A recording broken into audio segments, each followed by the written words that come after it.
First one is Debbie Klein. Debbie? Well, first of all, thank you very much for your consideration and, of course, this discussion and all of your hard work and the research. I'm here today to answer any further questions you might have, shed some light on some of what's going on right now, talk a little bit about the groundbreaking. Well, I have a question. Initially, we were talking of 200,000 or something, 200,000.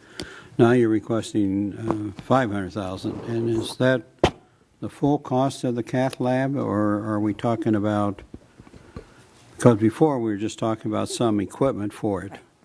No, it is not the full cost of the cath lab or the equipment, but rather some of my board members had recommended recently that we review the participation of the city, and perhaps the city would like the opportunity to actually name that particular part of the new patient addition. And we thought that this would be a very relevant and very fair way to manage that naming. And that's why we made the proposal of 500,000.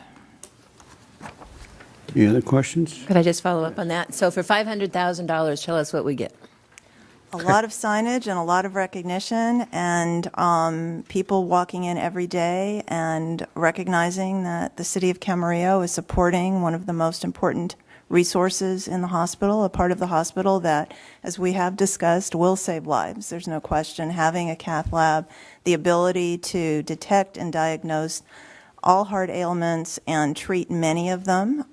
We will not be performing open heart surgery, but we will be doing a myriad of additional very necessary and very important procedures.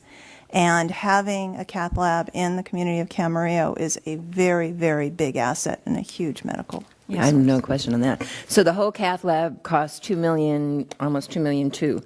That's the equipment.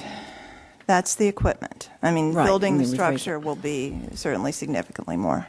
But it will be a part of what the whole, we're not supposed to call Right. it a tower anymore. What are you calling it? The new patient addition. Okay, and the new addition. So if the city of Camarillo were to put in $500,000, you're not going to name the whole cath lab after the city of Camarillo, I'm Yes, we assuming. were planning on doing that. Oh. What a deal. Yes. We don't have a cath lab here in Camarillo. No, we don't. At this point in time, do we? In other words, if anyone has emergency heart situation, they have to be transported to Oxnard. I can tell you that. Yeah. Took the ride. Or else. With the ride. Okay. All right, any questions?